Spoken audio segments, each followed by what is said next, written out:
Hi students, welcome to English माध्यम। तो आज का हमारा पैसेज है नॉइज एंड नॉइज। ठीक है, चलिए स्टार्ट करते हैं। इन अ फरवरी 2025 hearing in the matter of Surendra Prasad versus state of Bihar. कह रहा है कि 2025 में फरवरी को जो कोर्ट ने में हियरिंग हुई थी, मतलब कोर्ट ने जो एक विवाद सुना था जो Surendra Prasad versus state of Bihar के बीच में था। The Patna high court acknowledge, तो उन्होंने ये माना था पटना हाई कोर्ट ने कि ये जो डीजे ट्रॉलीज होती हैं जिसमें डीजे लगे होते हैं ना जिन जिन गाड़ियों पे, एंड लाउड स्पीकर्स, और जो लाउड स्पीकर्स हैं, to be a major source of noise in Patna, ये एक मेजर सोर्स है किसके, नॉइज पॉल्यूशन के पटना में।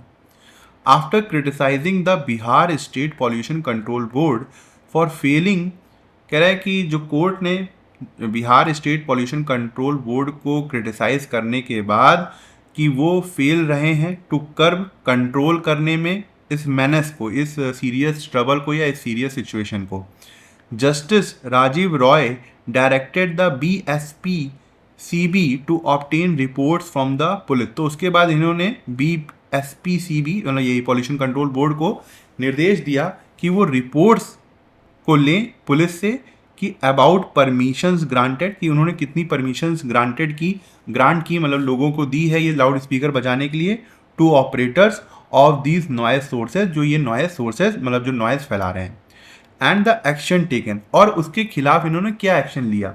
मतलब पॉल्यूशन कंट्रोल बोर्ड को एक तरीके से कोर्ट ने ये निर्देश दिए कि भाई आप पुलिस के पास जाएं, पुलिस से पूछें कि ये जो जितने लोग गाना या फिर डीजे बजा रहे हैं या फिर लाउड स्पीकर बजा रहे हैं उसमें से कितने लोगों ने परमिशन ली है, और अगर नहीं भी ली है या क्या भी हुआ है तो पुलिस ने क्या उसके खिलाफ एक्शन लिया है।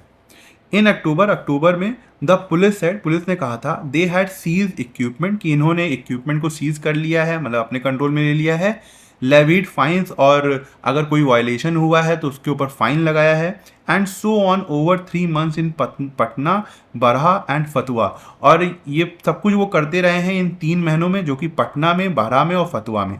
But had taken no action in Masaurhi, और इन्होंने किसी तरीके का एक्शन जो है वो मसूरी जगह में नहीं लिया, मतलब क्योंकि पुलिस को लगता था कि वहाँ पे वायलेशन नहीं हुआ है। अब picture justice Roy called unbelievable, जो जस्टिस रॉय थे उन्होंने ये जब स्थिति पुलिस ने इनको बताई तो उन्होंने कहा कि ऐसा मतलब असंभव है, for suggesting that there were no noise violation there, कि वहाँ पे किसी तरीके का नॉइज वायलेशन हुआ ही नहीं।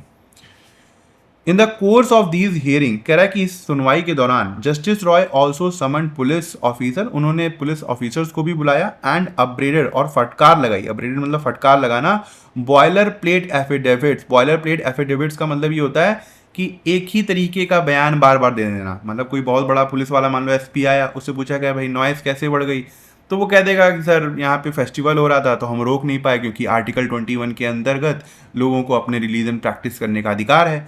तो इस तरीके की मतलब एक रटा रटाया फॉर्मेट जो है वो बार बार कोर्ट में पेश कर देते हैं। अच्छा, सरकार के हैं बंदे तो कोर्ट भी बहुत ज़्यादा नहीं कहता है कि भाई इन्होंने एक तरीके से, मतलब अब कानून में जो आदमी बैठा है उसको पता है ना कि कोर्ट में क्या बोलना है, तो वो एक वही रटा रटाया जवाब बार बार देते रहे।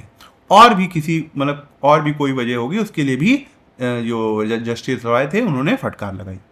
The high courts August 14 order was a continuation of this escalation, कह रहा है कि 14 अगस्त को ये जो हाई कोर्ट का आदेश आया है वो लगातार इसका जो मतलब ये जो लाउड नॉइज बढ़ती जा रही थी, एस्केलेट करती जा रही थी, उसी वजह से आया है। Culminating for now in state wide directives on the emission of high decibel noise. Culminate का मतलब पता ही होगा कि किसी चीज़ के अंत पे पहुंचना या फिर चरम पे पहुंचना, जैसे कल्मिनेशन होता है मूवी का। तो कह रहा है कि इसी चीज़ को ध्यान रखते हुए कोर्ट ने फिर एक ऐसा आदेश दे दिया कि पूरे स्टेट भर में अब ये जो कानून है वो लागू होगा अगर किसी भी तरीके का हाई डेसिबल नॉइज जो है एमिशन होता है उसके ऊपर। स्टेट वाइड डायरेक्टिव्स का मतलब होता है कि हर जगह अब ये अक्रॉस द स्टेट जो है ये अब लागू होगा सख्ती से। Effectively, the High Court's action illustrate how dismal enforcement, कह रहा है कि हाई कोर्ट का ये जो एक्शन आया है इसने ये दर्शाया है कि ये जो इन्फोर्समेंट है कि कितना ज़्यादा डिसमल हो गया है, मतलब कितना ज़्यादा एक तरीके से कमज़ोर हो गया है, बहुत ज़्यादा ख़राब हो गया है कि लागू किया ही नहीं जा पा रहा है। मतलब कानून है, कानून के ऊपर आदेश हैं, उसके ऊपर भी लागू नहीं हो पा रहा है। Despite the existence of comprehensive laws, जबकि बहुत से कानून हैं, बहुत से व्यापक कानून हैं जिसके तहत जो जो क्या कहते हैं लॉ इन्फोर्समेंट बॉडीज़ हैं वो एक तरीके से कानून को हर जगह लागू कर सकती हैं कि नॉइस पॉल्यूशन ना हो, उसके बावजूद भी ये चीज़ नहीं हो पा रही है। Courts have repeatedly said, court ने बार बार ये कहा है that people have right under article 21 to be protected from unlawful noise, कि लोगों के पास अधिकार है आर्टिकल 21 के अंदर कि वो अपने आप को अनलॉफुल नॉइज से अपने आप को प्रोटेक्ट करें। टुडे आज with episodic enforcement, episodic enforcement का मतलब ये होता है कि कभी कभार जो है लॉज को इन्फोर्स कर दिया जाता है, लागू कर दिया जाता है, फिर धीरे से हटा लिया जाता है। मान लो कि प्राइम मिनिस्टर की विजिट हो रही है तो उस समय कानून को बहुत तेजी से सख्ती से लागू कर दिया जाएगा हर जगह, किसी को लाउड स्पीकर बजाने नहीं दिया जाएगा। मगर जैसे ही प्राइम मिनिस्टर वहाँ चले जाएंगे फिर से वही चीज़ स्टार्ट हो जाएगी। तो वही कह रहा है कि एक एपिसोडिक जो इन्फोर्समेंट है हैविंग बिकम एंडेमिक, मतलब अब वो कॉमन हो गया है कि लगातार उनका जब मन करता है वो कानून को इन्फोर्स करते हैं, लागू करते हैं, जब नहीं करता है तो नहीं करते हैं, मतलब काफ़ी ज़्यादा आलसपन दिखाते हैं। The Patna high court becoming a quasi regulator is, अब जो ये पटना हाई कोर्ट है तो ये कोर्ट अब ये क्वाजी रेगुलेटर की तरह काम कर रही है, मतलब एक तरीके से कंट्रोलिंग अथॉरिटी की तरह ये काम कर रही है। जैसे जो अथॉरिटी रूल बनाती है फिर उसको कंट्रोल करती है, अब कोर्ट का काम ये रह गया है कि भाई ये रूल बनाएं और कंट्रोल करें खुद ही से। At least as a stop gap measure, यहाँ पे इसका मतलब है at least as a stop gap measure, मतलब इस समय के लिए जो समस्या है कुछ समय के लिए उसको रोकने के लिए, जो नॉइस पॉल्यूशन है तो अब कोर्ट ने खुद निर्देश देना स्टार्ट कर दिया ताकि कुछ समय के लिए उसको कंट्रोल किया जा सके जब तक कोई एक फाइनल स्टेप नहीं उठाया जाता। क्रेडिटेबल, ये काफ़ी ज़्यादा प्रशंसनीय है। इट इज़ अब्सर्ड, कह रहा है कि ये बेतुका है टू एक्सपेक्ट द पब्लिक, कि हम लोगों से ये उम्मीद करें to complain about every DJ, कि वो हर डीजे के खिलाफ कंप्लेन करें और हॉर्न के खिलाफ कंप्लेन करें पुलिस के सामने, और तब जाके पुलिस जो है वो रिस्पॉन्ड करेगी। The high court direction to the authorities to pursue routine rather than the complaint based enforcement, कह रहा है कि हाई कोर्ट का जो निर्देश है अथॉरिटीज को वो ये है कि वो लगातार रूटीन के साथ चेक करें, इम्प्लीमेंट करें, इन्फोर्समेंट करें कानून का, बजाय इसके कि जब उनके पास कंप्लेन पहुंचे तब वो कोई एक्शन ले। मतलब ऐसा नहीं है कि जब हम कंप्लेन लेके पहुंचेंगे तभी पुलिस एक्शन लेगी, नहीं। अब कोर्ट ने उनको निर्देश दिया कि आप लगातार अब क्या है आपको निगरानी रखनी है। And to have DJs and sound system operators and event halls register themselves with sub divisional authorities, और एक तरीके से ये भी निर्देश दिया है कि जो अब स्टेट में डीजेज होंगे या साउंड सिस्टम ऑपरेटर्स होंगे जो साउंड सिस्टम को ऑपरेट करते हैं, या फिर कभी देखते हो कि शादी के जो बड़े बड़े हॉल्स होते हैं, इवेंट हॉल्स होते हैं, अब उनको अपने आप को रजिस्टर कराना होगा सब डिविजनल अथॉरिटीज, मतलब लोकल अथॉरिटीज के अंतर्गत जाकर। Are the sort of proactive enforcement, कह रहा है कि एक प्रकार का प्रोएक्टिव इन्फोर्समेंट है ये, कि पहले से ही कदम उठाया जा रहा है, कानून को लागू किया जा रहा है।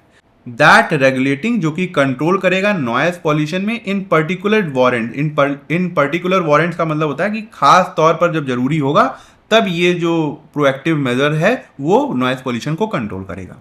इनफैक्ट दरअसल द हाई कोर्ट्स ऑर्डर, की जो हाई कोर्ट का ऑर्डर है, also touch on practical and everyday understanding, मतलब उन्होंने एक तरीके से रोज़मर्रा की जो ज़रूरतें हैं उसको समझ के ये ऑर्डर दिया है कि किस तरीके से, अगर हम प्रैक्टिकल तरीके से देखते हैं, अब ऐसा नहीं है कि ऑर्डर दे दिया है कि बस वहाँ पे बैठे हुए ना ऑर्डर, उनको पता है ज़मीनी हकीकत क्या है, किस तरीके से कानून का वायलेशन होता है, तो उस चीज़ को भी ध्यान रखते हुए उन्होंने ये ऑर्डर दिया है। और वो क्या है ज़मीनी हकीकत of how loud noise violations occur, कि किस तरीके से ये जो लाउड नॉइज वायलेशन है होता है, व्हेन जब इट डायरेक्टेड, इन्होंने जब ये डायरेक्शन दी कि जो लाउड स्पीकर्स हैं to stop playing at 9:55 PM, कि इनको 9:55 में बंद हो जाना चाहिए, 5 minutes before the laws 10 PM, और जबकि लॉ के हिसाब से ये 10 PM का कट ऑफ जो है कि 10 बजे तक बंद होना चाहिए, उसके बावजूद भी कोर्ट ने ये बोला है कि भाई 9:55 में अब आपको बंद कर देना है। क्यों? effectively allowing time for operators to wind up rather than permit the deceptively innocuous practice, ताकि जो ऑपरेटर्स हैं उनको समय मिल सके 5 मिनट का कि वो जितना भी उनका पूरा इंस्ट्रूमेंट है वो उसको वाइंड अप कर लें, समेट लें, ताकि जो ये एक प्रैक्टिस होती है जो कि क्या कहते हैं ऊपर, देखो इनॉक्वस का मतलब होता है हार्मफुल, और डिसेप्टिवली का मतलब होता है धोखे से, मतलब जो ऊपर ऊपर दिख रहा है कि मतलब बहुत ज़्यादा नुकसानदेह नहीं है या फिर बिल्कुल भी हार्मफुल नहीं है, कि अगर वो 10 PM के बाद भी जो स्पीकर है उसको बजाते रहते हैं, बिकॉज क्योंकि it is just a few minutes, क्योंकि वो सिर्फ कुछ मिनटों की बात है। हमारे यहाँ देश में होता है ना कि अरे 10 बजे क्या कहते हैं लिमिट दे रखी है, तो कोई बात नहीं, 10-15 तक तो बजा ही सकते हैं। एक हमारी एक भारतीय सोच जो है कि हम लोग हर चीज़ों को थोड़ा सा बढ़ा देते हैं, बहुत ज़्यादा हम लोग उस रूल को फॉलो नहीं करते हैं। तो कोर्ट ने इस चीज़ का भी ध्यान रखते हुए वही बोल रहा था कि प्रैक्टिकल वे से इसको क्या कहते हैं इन्होंने ऑर्डर दिया, इसीलिए कोर्ट ने बोला भाई अब तुम 9:55 में तुम्हें सब कुछ समेट लेना है, मतलब 9:55 डाउट बंद कर दो, 5 मिनट लो, सब कुछ समेट के निकलो वहाँ से। तो इसी वजह से ये बोला कि भाई ये जो इस बार का जो हाई कोर्ट का ऑर्डर है वो बहुत ज़्यादा प्रैक्टिकल भी है। Loud noise is often produced by ordinary social events such as festivals, weddings, political campaigns and religious events। कह रहा है कि ये जो loud noise है ये ज़्यादातर ऑर्डनरी जो सामाजिक इवेंट्स होते हैं उसकी वजह से होते हैं, जैसे कि फेस्टिवल हो गया, वेडिंग हो गया, कोई पॉलिटिकल राजनीतिक कैंपेन हो रहा है या फिर कुछ धर्म से रिलेटेड इवेंट हो रहा है, तो उस वजह से होते हैं। And enforcing rules create friction, और अगर इसके ऊपर रूल्स क्या कहते हैं इन्फोर्स किए जाते हैं, लागू किए जाते हैं, तो फ्रिक्शन पैदा होता है, लोग नाराज होने स्टार्ट हो जाते हैं विद पीपल, लोगों के साथ। हु बिलीव, जो कि ये मानते हैं, they have right to practise their culture as they deem it, कि इनके पास अधिकार है कि ये अपने कल्चर की प्रैक्टिस कर सकते हैं, मतलब उसको सही से बना सकते हैं। जैसे होली हो गया, दिवाली हो गया, ईद हो गया, तो लोग अपने अपने लोगों लगता है कि भाई हमारा अधिकार है, हमको तो ये कहते हैं फेस्टिवल मनाना ही है क्योंकि ये पूरा हमारा अधिकार है। तो इस वजह से भी ये जो हमारा लाउड नॉइस होता है। Also governments have an incentive to tolerate, कह रहा है कि एक तरीके से गवर्नमेंट जो है इन सब बातों को टॉलरेट भी करती है, बजाय इसके कि वो इनके जो एंटागोनाइज का मतलब होता है गुस्सा दिलाना, देयर कॉन्स्टिट्यूएंट, उनके जो मतदाता हैं, बजाय इसके कि वो एक तरीके से ये नहीं करना चाहती सरकारें कि बहुत ज़्यादा रूल को इन्फोर्स कर दें तो उनके जो मतदाता हैं वो कहीं उनसे नाराज़ ना हो जाए। भाई देखो, अब जैसे हिंदू फेस्टिवल है, ठीक है, तो अब जैसे लोग बोलते हैं बीजेपी जो हिंदू पार्टी है, तो वो क्या करेगी, वो नहीं रोकेगी बहुत ज़्यादा, क्या करेगी, छोड़ो, मतलब अब जैसे दिवाली हो गया और भी फंक्शन हो गए, तो वहाँ पे बहुत ज़्यादा इन्फोर्स नहीं करेगी लॉ को। अब जो पार्टियाँ मुस्लिम समुदाय को सपोर्ट करती हैं वो वहाँ पे नहीं करेंगी। तो करना क्या चाहते हैं, ये अपने वोटर्स को दुखी नहीं करना चाहते हैं किसी भी तरीके से, ऐसा ना हो कि अगला इलेक्शन में उनको उसका परिणाम दिख जाए। तो यही चीज़ कह रहा है कि गवर्नमेंट जो है वो इसी वजह से सहती रहती है। एट द सेम टाइम ऐसे ही हैविंग ऑपरेटर्स रजिस्टर देमसेल्फ, कि ऑपरेटर्स को रजिस्ट्रेशन की लिस्ट में डलवाना या फिर रजिस्टर करवाना, ताकि जो ऑफिशियल्स हैं वो कंट्रोल कर सकें, कैन रेगुलेट इन सबको, ऑल ऑफ देम इक्वली, बराबर से, रादर देन स्पोरेडिकली, बजाय इसके कि वो एक एक करके जाके लोगों को बोलें।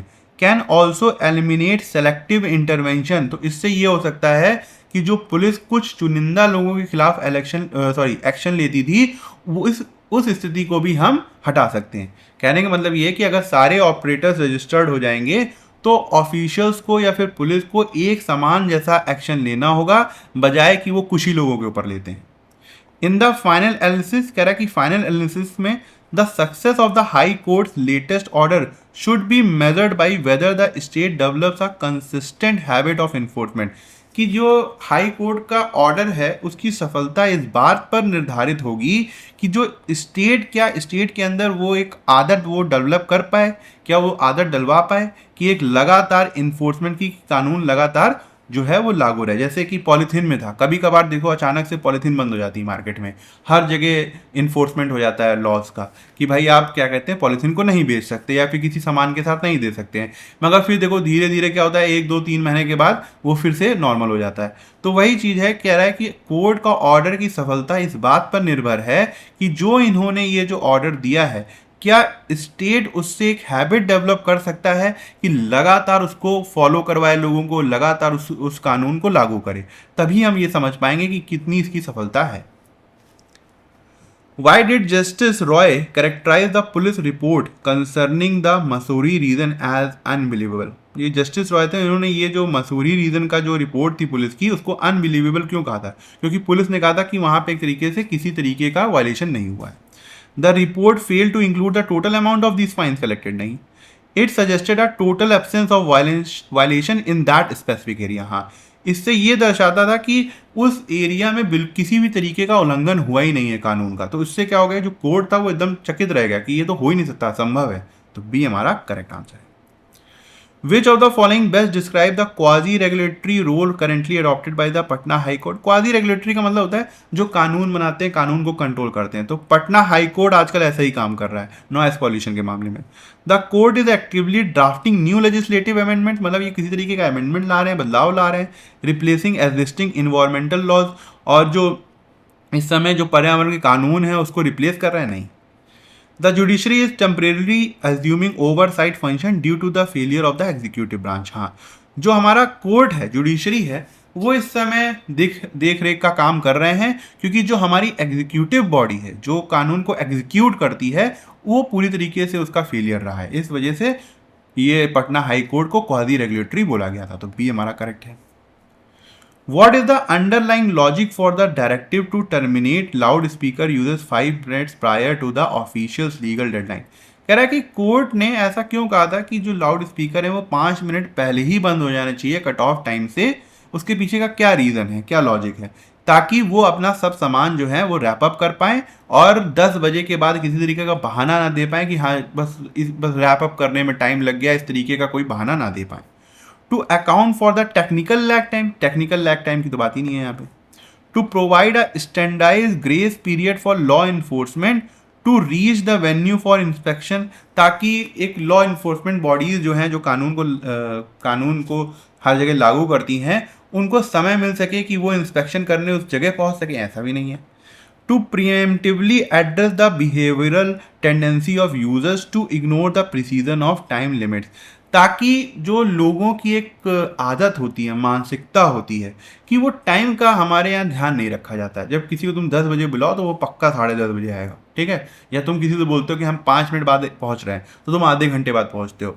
तो एक तरीके से हमारी एक मानसिकता है, एक ह्यूमन बिहेवियर है। तो उस टेंडेंसी को रोकने के लिए कोर्ट ने ये आदेश दिया कि भाई 5 मिनट पहले ही निपटाओ और फिर जो तुम्हारा काम है उसको जल्दी करके निकलो। तो सी जो है हमारा करेक्ट आंसर है। How is the mandatory registration of sound operators expected to transform the current landscape of noise regulation? कह रहा है कि ये जो कोर्ट ने आदेश दिया है कि ये जो साउंड ऑपरेटर्स हैं वो मैंडेटरी, उनका रजिस्ट्रेशन जो है वो मैंडेटरी हो गया है, वो किस तरीके से पूरी स्थिति को बदलेगी अगर हमें नॉइस पॉल्यूशन के मामले में जो कानून है उसको रेगुलेट करना है, उसको कंट्रोल करना है। तो कैसे हो सकता है? अब जो पुलिस है वो सबके खिलाफ इक्वल एक्शन लेगी, किसी भी स्पेसिफिक ग्रुप ऑफ ऑपरेटर्स को वो टारगेट नहीं कर पाएगी।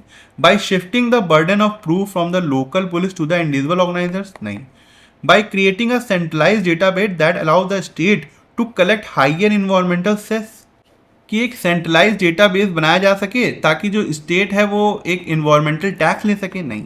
By replacing the correct system of selective responses with a more equitable monitoring process, हाँ, कि जो इस समय एक सेलेक्टिव तरीके से ये इन्वेस्टिगेशन करते हैं या किसी सेलेक्टिव तरीके से किसी को दंड देते हैं, इसको, इस सिस्टम को हटकर एक इक्विटेबल मॉनिटरिंग प्रोसेस आ जाएगा जिसमें सभी बराबर होंगे और सभी के खिलाफ एक ही जैसा एक्शन होगा। तो सी जो है करेक्ट आंसर है।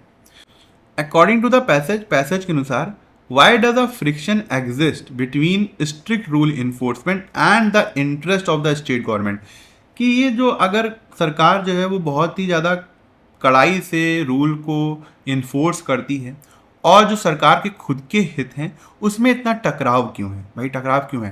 क्योंकि सरकार अगर बहुत ज़्यादा स्ट्रिक्ट तरीके से कानून को लागू करेगी तो लोग नाराज़ हो जाएंगे, और लोग नाराज़ हो गए तो फिर समझते ही हो कि फिर वो जाके दूसरा बटन दबाएंगे, जब दूसरा बटन दबाएगा सरकार जाएगी। तो इसी तरीके से सारी पार्टियां डरती हैं कहीं ना कहीं अपने वोटर से, और वो देश हित के लिए काम नहीं कर सकती ज़्यादा। तो the administrative cost of constant monitoring exceed the revenue generated from noise fine, नहीं। The state fears the rigorous implementation may alienate citizen during significant social events, हाँ, कि सरकार को एक तरीके से डर होता है कि अगर ज़्यादा कड़ाई से कानूनों को लागू किया गया तो उनके जो कोर वोटर्स हैं, मतदाता हैं, वो उनसे दूर चले जाएंगे। तो बी जो है वो करेक्ट आंसर है। ये हमारा क्लोज टेस्ट है, ठीक है, एक बार पढ़ के देखो फिर स्टार्ट करते हैं। सेज कश्यप परफॉर्म्ड अ यज्ञ, सेज कश्यप ने एक यज्ञ परफॉर्म किया था। किंग्स, स्कॉलर्स और जो ऋषि मुनि हो गए, सेजर्स हो गए, मेड अ बिलाइन फॉर द यज्ञ सभी लोग यज्ञ की तरफ मतलब अपनी अपनी जगह से आग निकल कर यज्ञ जहाँ पे होने जा रहा था वहाँ के लिए चल पड़े थे। Indra the king of deva also made his way to the yagya. जो किंग इंद्र भगवान थे वो भी जो मतलब किंग ऑफ द देव सारे देवताओं से बड़े थे वो भी यज्ञ के लिए निकल पड़े। Said Tenthi Rupai Aravindalochanan in a discourse. तो इन्होंने अपने भाषण में ऐसा बोला। Indra has loaded his chariot with bundles of sticks from the fig tree. Fig tree मतलब जिससे जो यज्ञ के लिए लकड़ी ली जाती है। तो कह रहा है कि जो इंद्र थे उन्होंने अपना जो रथ था उस लकड़ी से भर लिया। Each bundle had a 100 stick. कह रहा है कि सारे बंडल्स में जो थे 100 स्टिक्स थे। On his way to the site where the yajna was being perform. कह रहा है कि जब वो आ रहे थे जो उस साइट पे जहाँ पे यज्ञ परफॉर्म होने जा रहा था, he saw a group of short sages walking towards the यज्ञ। तो उन्होंने देखा कि बहुत छोटे छोटे जो महात्मा हैं ऋषि मुनि हैं वो यज्ञ के लिए जा रहे थे। They were the height of the thumb. उनकी हाइट बहुत छोटी थी, मतलब एक अंगूठे के बराबर थी। But while they were small in stature. कह रहा है कि जबकि उनकी मतलब स्टेचर उनका जो इंपॉर्टेंस था उतना नहीं था, मगर उनकी जो स्पिरिचुअल पावर थी वो बहुत ज़्यादा ग्रेट थी। Because of the dash rigorous penances they had undertaken. क्योंकि उन्होंने एक तरीके से बहुत ज़्यादा ध्यान तपस्या करी थी, इस वजह से इनकी जो धार्मिक शक्ति थी वो बहुत ज़्यादा मजबूत थी। 4 of them carried between them 1 fig tree. उनमें से 4 जो लोग थे, मतलब जो 4 मिलकर एक जो फिग ट्री थी जो यज्ञ के लिए था वो ले जा रहे थे। ऑन देयर पाथ, उनके रास्ते में was a small dent in the ground. एक मतलब जिस रास्ते से जा रहे थे वहाँ पे छोटा सा गड्ढा था। Made by the hoof of a cow, जो कि गाय के पैर से बना हुआ था। And this dent was full of water. और वो जो गड्ढा था वो उसमें पानी भरा हुआ था। The sages who were known as Valakhilyas skirted around this hole. तो कह रहा है कि जो ये ऋषि मुनि थे जिनको वल्किलियाज के नाम से जाना जाता था, तो वो उस गड्ढे से ऐसे मतलब हट के निकल रहे थे, so that they would not fall into it, ताकि वो उसके ऊपर गिरे ना। Indra could not help dash at them. तो क्या मीनिंग आ रहा है कि इंद्र जो हैं वो अपने आप को रोक नहीं पाए, एक तरीके से शायद उनका मजाक उड़ाने में या फिर कुछ भी। Insulted the Valakhilya sat down to perform a yajna. उनको बहुत ज़्यादा बेइज्जती फील हुई, तो वो जितने भी महात्मा थे छोटे छोटे वो उस एक यज्ञ करने के लिए बैठ गए। They wanted the dash emergence of someone who would defeat Indra. वो एक ऐसे ऐसे किसी को बुलाना चाहते थे जो इस इंद्र को हरा दे। Alarmed Indra ran to Kashyap who was his father. जो अब तुरंत जो इंद्र थे वो चौकन्ना हो गए और अब डर के मारे अपने पिता के पास चले गए। Kashyap said he would seek the forgiveness of the Valakhilyas and stop their yajna. तो कश्यप ने कहा ठीक है कि मैं उनसे तुम्हारी जगह माफ़ी मांगूंगा और उनसे कहूंगा कि वो अपना यज्ञ रोक दे। But before he could do so, लेकिन वो ऐसा कर पाते, दे कंप्लीटेड देयर यज्ञ। उन्होंने अपना यज्ञ कंप्लीट कर लिया था। Kashyap requested that the one to fight Indra should be his son who was going to be born dash his wife Vinita। तो कश्यप ने उनसे रिक्वेस्ट ये करी उन महात्माओं से कि अच्छा ठीक है, अब जो लड़ाई होनी है वो तो होनी है, जो इंद्र की लड़ाई होने जा रही है वो उसके सन से ही हो, जो कि उसकी वाइफ विनीता से होगा। That son was the king of birds Garuda. और वो सन कौन था? वो मतलब पक्षियों का राजा था, वो था गरुड़। दस इसीलिए Garuda became capable of overpowering Indra. इसी वजह से गरुड़ का जिस तरीके से जो है वो इंद्र से ज़्यादा इंपॉर्टेंस है, वो उनके ऊपर ज़्यादा ताकत रखते हैं, ओवर पावर है। When Garuda emerge from the egg that Vinita gave birth to, his brightness was greater than that of the sun और ऑफ अग्नि। जब गरुड़ पैदा हुए थे उस एग से जो कि विनीता ने दिया था, तब उनकी जो चमक थी वो एक सूर्य या फिर अग्नि से बहुत ज़्यादा थी। The flap of his wings was stronger than a cyclonic wind. जो उनकी जो विंड की फड़फड़ाहट थी वो एक तरीके से बवंडर से भी ज़्यादा मजबूत थी। When he flapped his wing, जब भी वो अपना जो पर था उसको फड़फड़ाते थे, the waters of the oceans were disturb. तो जो समुद्र का पानी था वो भी उछलने लगता था। एंड दिस क्रिएटेड वेव, और इसकी वजह से वेव्स पैदा होती थी। It was because Garuda was so powerful, क्योंकि गरुड़ जो थे वो बहुत ज़्यादा पावरफुल थे, that he was able to dash away the pot of nectar which Indra guarded carefully. तो उन्होंने वो जो क्या कहते हैं अमृत का प्याला था ना, जो इंद्र भगवान जिसको केयरफुली गार्ड करते थे, उसको भी उन्होंने छीन लिया था। स्नैच मतलब छीन लिया था। ठीक है। क्वेश्चन क्या है? रेग्रेस का एंटोनिम बताना है। रेग्रेस का क्या मतलब होता है? बहुत ज़्यादा मेहनत से ना, बहुत ज़्यादा टफ। तो स्ट्रिक्ट तो सिनोनिम हो जाएगा। लीनियंट ये सही है। सीवियर, एग्जैक्टिंग मतलब डिमांडिंग, ठीक है, जो बहुत ज़्यादा डिमांड करता है एफर्ट की। तो बी जो है हमारा करेक्ट आंसर है। couldn't help verb form to complete the idiom couldn't help। देखो could के बाद पहली बात तो यहाँ पे ये वर्ब की बेस फॉर्म आनी थी वो आ गई, ठीक है। अब जो वर्ब की ऑब्जेक्ट है या तो वो जेरेंड फॉर्म में हो, है ना, या फिर एक नाउन हो, तो अब लाफ तो है नहीं, लाफ खुद में एक वर्ब है तो ये होगा नहीं, लाफ भी नहीं होगा, बेस्ट क्या होगा यहाँ पे लाफिंग होगा, तो टू लाफ भी नहीं, तो सी हमारा करेक्ट आंसर है लाफिंग। एमरजेंस, इसका तो सीधे सिनोनिम बताना है हमको। एमरजेंस का क्या मतलब होता है? डिसअपीरियंस मतलब गायब होना नहीं, अपीरियंस हाँ सामने आना, है ना, प्रकट होना, तो ये ठीक है। डिपार्चर मतलब चले जाना, और डिक्लाइन मतलब पतन, तो ये भी नहीं होगा, बी हमारा correct answer. Who was going to be born across through over into, देखो चाहे बॉर्न ऑफ हो या टू लगा हो या सिर्फ अकेले बॉर्न हो, इनके साथ हमेशा क्या आता है? थ्रू, थ्रू आएगा, ठीक है, थ्रू हिज वाइफ, इनकी वाइफ के जरिए, ये मीनिंग आता है। तो अक्रॉस नहीं होगा, ओवर नहीं होगा, इनटू नहीं होगा, बी हमारा करेक्ट आंसर। स्नैच का हमें अप्रोप्रिएट मीनिंग बताना है। डोनेट करना, दान देना नहीं, सीज करना, उसको अपने पास एक तरीके से छीन लेना या फिर उसको अपने पास रख लेना, तो ये ठीक है। रिलीज करना नहीं, प्रोटेक्ट करना नहीं, तो बी हमारा करेक्ट आंसर है।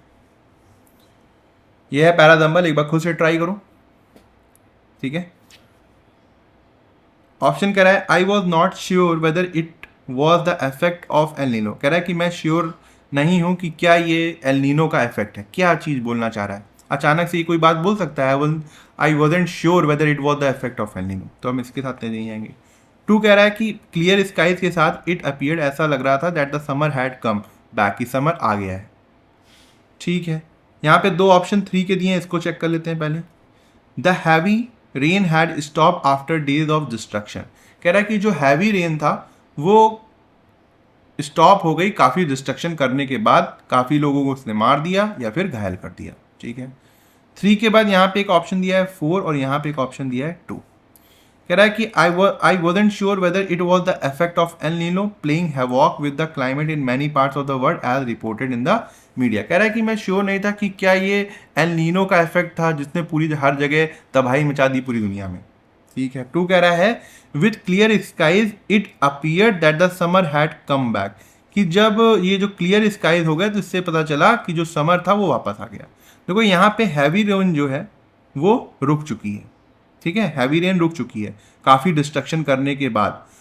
उसके बाद क्या आएगा? क्लियर स्काइज आएगी, तो इससे लगेगा कि हाँ समर आने वाले हैं। तो 3 के बाद 2 ज़्यादा लॉजिक है दे रहा है, क्योंकि यहाँ पे रेन स्टॉप हो चुकी है और उसके बाद क्लियर स्काइज आ गई हैं, तो इसकी वजह से ऐसा लग रहा था कि अब समर गर्मी वापस आ गई, ठीक। उसके बाद कह रहा है कि मैं श्योर नहीं था कि जो ये इफेक्ट जो कुछ भी हुआ है वो एल नीनो का इफेक्ट है जिसने इतनी ज़्यादा तबाही बचाई है many parts of the world. तो 3, 2 और उसके बाद 4। अब लास्ट में 1 में कह रहा है वाइल गोइंग टू स्लीप, जब मैं सोने जा रहा था, I had switch on the air conditioner in my bedroom, मैंने एसी खोल दिया अपने बेडरूम में, keeping the temperature cool enough to sleep and kept the ceiling fan rotating at maximum speed. 3, 2, 4, 1 जो है वो ज़्यादा लॉजिकल है, ठीक है।